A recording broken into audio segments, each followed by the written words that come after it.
सर्वेषु दासी भोजेषु माता शयनेषु रन्धा वरनुकूल क्षमा धारित्री सद्गुणयुक्ता प्रिया धर्मपत्नी।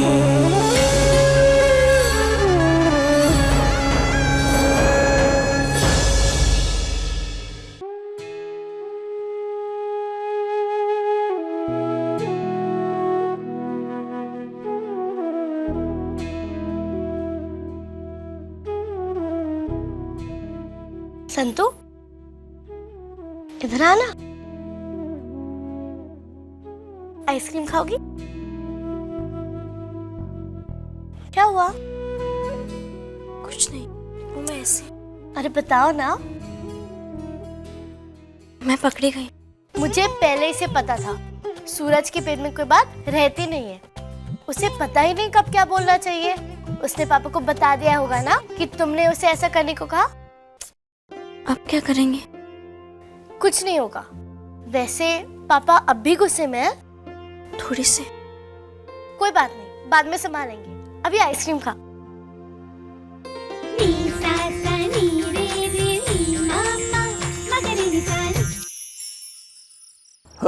संतू, संतू।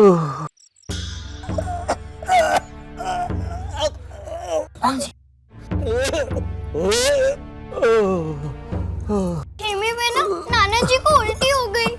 उनकी तबीयत तो बिगड़ती ही जा रही है। वैद्य जी की दवाई भी काम नहीं कर रही। अब क्या करें?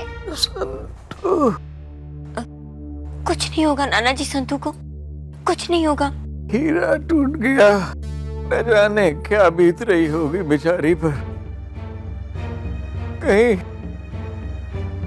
मेरी गलती की सजा मालिक संतू को ना। मालिक के साथ नहीं करेंगे नाना जी, आप सो जाइए। कह रही बेटा? जी नाना जी। मेरी तबीयत खराब है, ये संतू को मत बताना। वो बेचारी वहां से दौड़ी दौड़ी आएगी। वहां मालिक भी परेशान है, उसका वहां रहना ज्यादा जरूरी। मैं वैद्य जी को बुलाती हूँ नाना जी।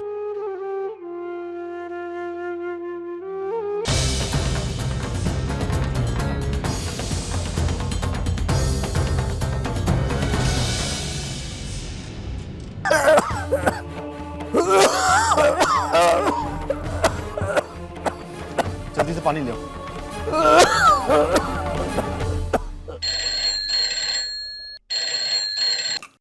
हेलो। जय श्री कृष्ण। जय श्री कृष्ण। कौन बात कर रहा है? मैं खेमी बोल रही हूँ। अरे खेमी बेना, कैसी हो? कहो तो कुछ हीरे गहने भिजवा दूँ तोड़ने के लिए। मुझे संतू से बात करनी थी। हाँ हाँ हाँ, फोन किया है तो अपने बहन से बात तो करनी होगी, है ना? संतूड़ी से बात करने के लिए तो फोन किया है, थोड़ी ना मेरे साथ बातें करोगी तुम। किस लिए फोन किया? हाँ, कुछ काम था या ऐसे ही टाइम पास? जी, वो मेरे नाना जी। क्या हुआ नाना को तेरे? हाँ, मर गया? हे भगवान, कैसे? कब मरा? हेलो हेमी बहना, क्या हुआ नाना जी को? संतू, नाना जी बहुत बीमार है। उन्होंने मुझे इनकार किया था तुझे बताने के लिए। मैं दवाई लेने आई तो मैंने सोचा तुझे बता दूं। ऐसे क्या देख रही है? नजर नीचे। मेरे नाना जी केवल बीमार हैं। तो की आवाज सुन के मुझे ऐसे लगा कि बुड्ढा लुढ़क गया। मैं क्या करूं? हेलो बहना,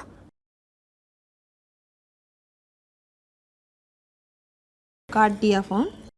पैसे खत्म हो गए होंगे ना? क्या अब तुझे जाना होगा ना बैठने के लिए वहाँ? कैसे मत देख, कैसे मत देख।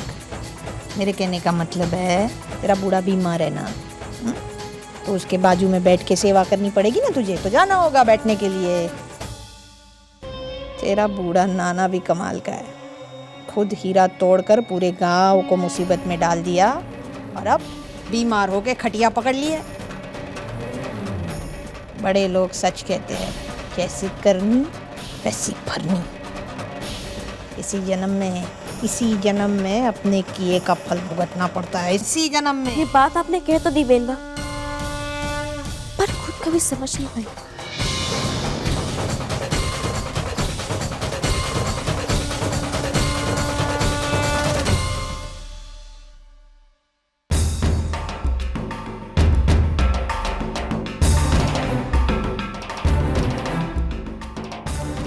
छोकरी की तो जबान निकल आई। कुछ जोश में आके मैंने ज्यादा तो नहीं पक दिया।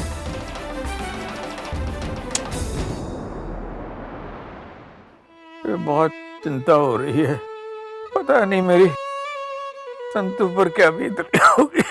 आप चिंता मत कीजिए नाना जी, संतु बस आ रही होगी। अरे उसे क्यों बताया? मैंने तो मना किया था ना तुझसे। अगर वो मालिक को छोड़कर मुझसे मिलने आई और अगर उन लोगों ने उसे घर से निकाल दिया तो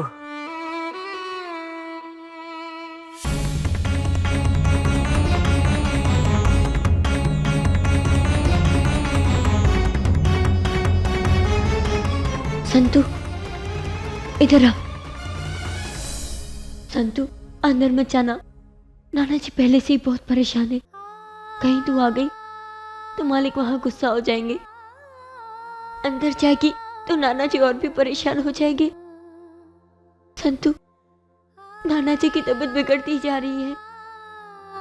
कहीं कुछ नहीं होगा, कुछ नहीं होगा नाना जी को, कुछ नहीं होगा नाना जी को। मैं यहाँ रोज आऊंगी उनसे मिलने।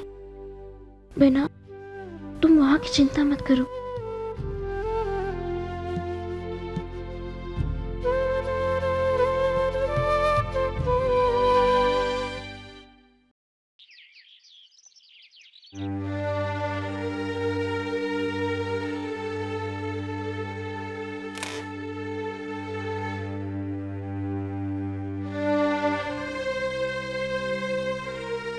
कोई हल निकला बेटा?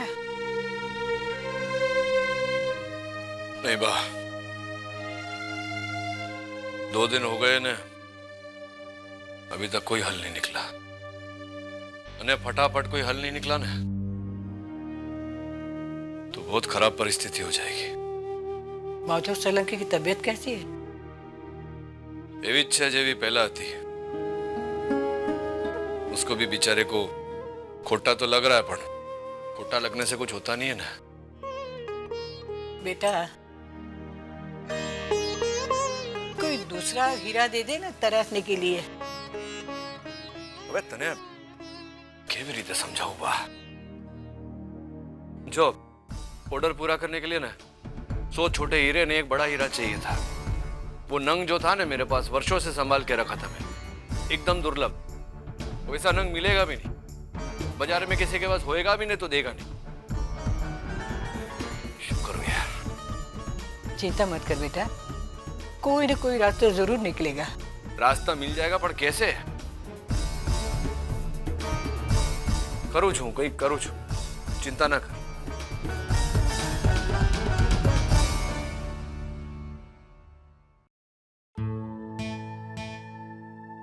ये लो खाना।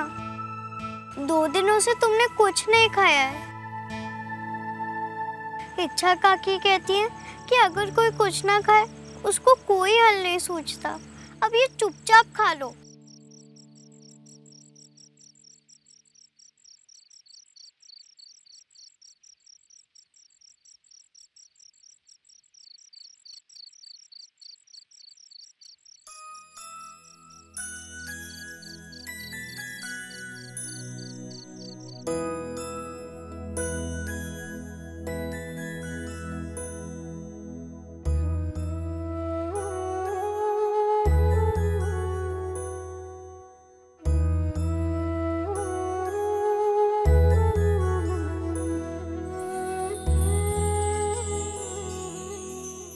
अब सही वक्त आ गया है अविनाश भाई। गांव वालों को अपना भविष्य अंधेरे में नजर आ रहा होगा। आज ही हम गांव वालों को खरीद लेंगे। एक बार गांव वाले हमारे हाथ में आ जाए फिर धर्मराज की बर्बादी नक्की है।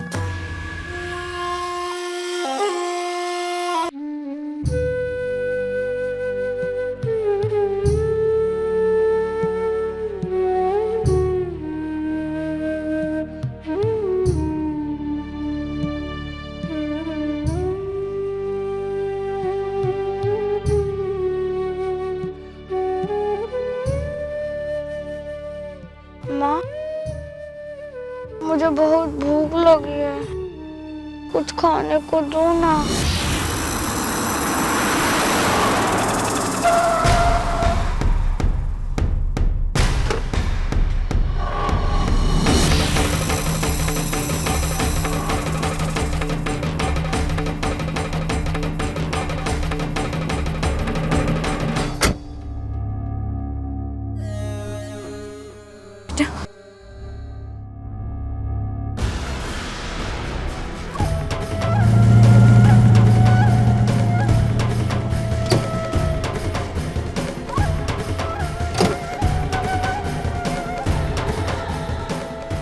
वहां लेके जाओ।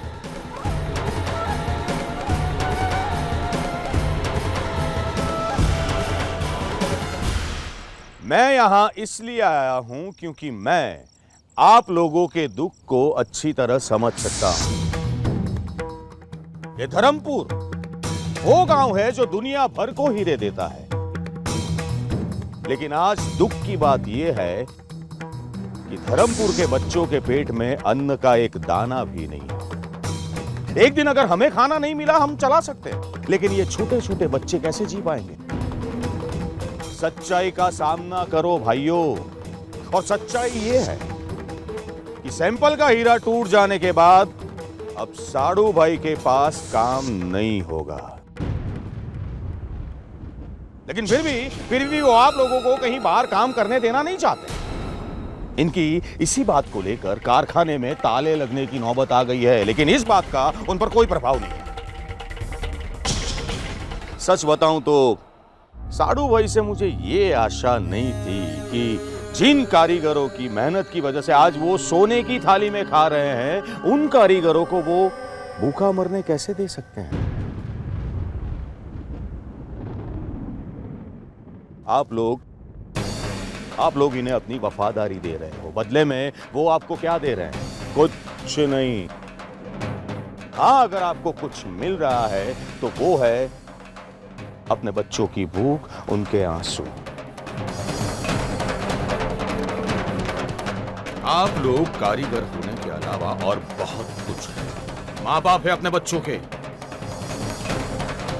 अपने मालिक की स्वामी भक्ति करना आपका धर्म है, ठीक वैसे ही अपने बच्चों को रोटी देना भी आपका कर्तव्य है। धर्मराज की गलती की वजह से आज उसके पास काम नहीं है, तो उसका दंड आप लोग क्यों भुगते, जबकि आप लोगों को काम मिल सकता है और आपके बच्चों को रोटी भी। धर्मराज ने आप लोगों की वफादारी के बदले में कुछ नहीं दिया, लेकिन हम देंगे। ये देखिए,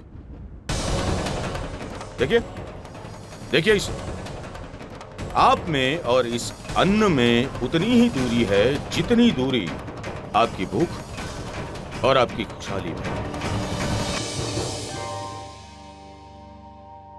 हितेन,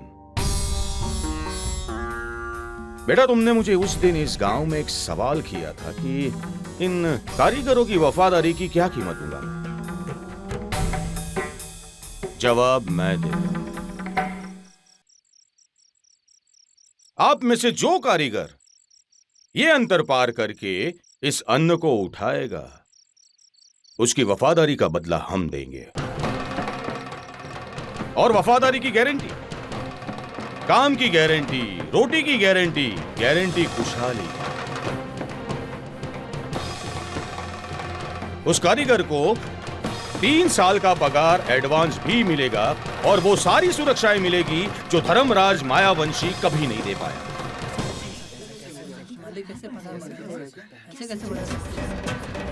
अब देखना यह है कि कौन अपने सच्चे कर्तव्य की ओर कदम बढ़ाता है और कौन अपने झूठे धर्म से टिककर अपने परिवार को भूखा मारना चाहता है।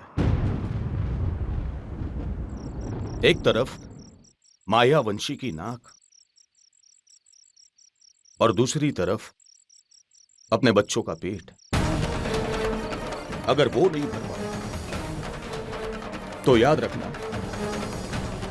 आप अपने से आंख मिला लेना।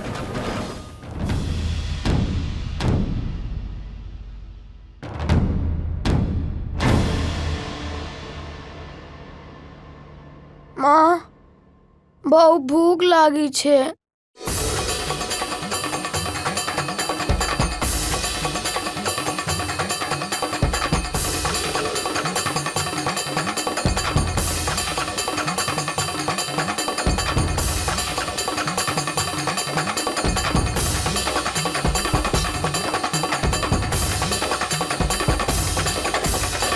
जानता हूं हितेन बेटा कि तुम्हें मुझ पर गुस्सा आ रहा होगा, लेकिन गुस्सा करने के अलावा तुम कुछ कर भी नहीं सकते।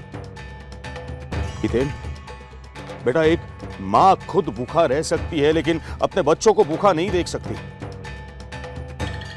आइए बहन जी आइए, ये सब मैं आप लोगों के लिए ही लेकर आया हूं और ये आप लोगों के बच्चों की जरूरत भी है।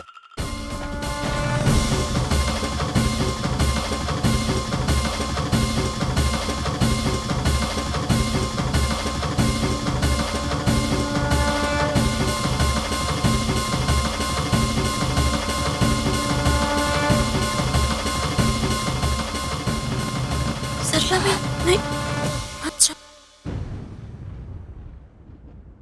ये क्या हो गया है भाभी जी आपको?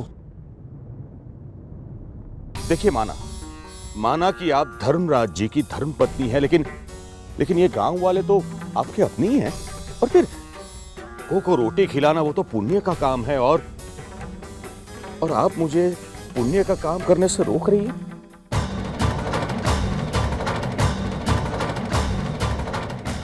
नहीं सरला, जब तुम मां बनोगी तब तुम्हें मालूम पड़ेगा। मैं भूखी रह सकती, मेरा पति भूखा रह सकता, लेकिन अपने बच्चे को भी भूखा रहता नहीं देख सकता। हमारी नजरों में मालिक बहुत ऊपर है संतो, और माँ के लिए, माँ की ममता के लिए सब छोटे हैं, फिर वो चाहे मालिक ही क्यों ना हो। वाह वाह, इसे कहते हैं सच्ची ममता। ये है सच्ची माँ।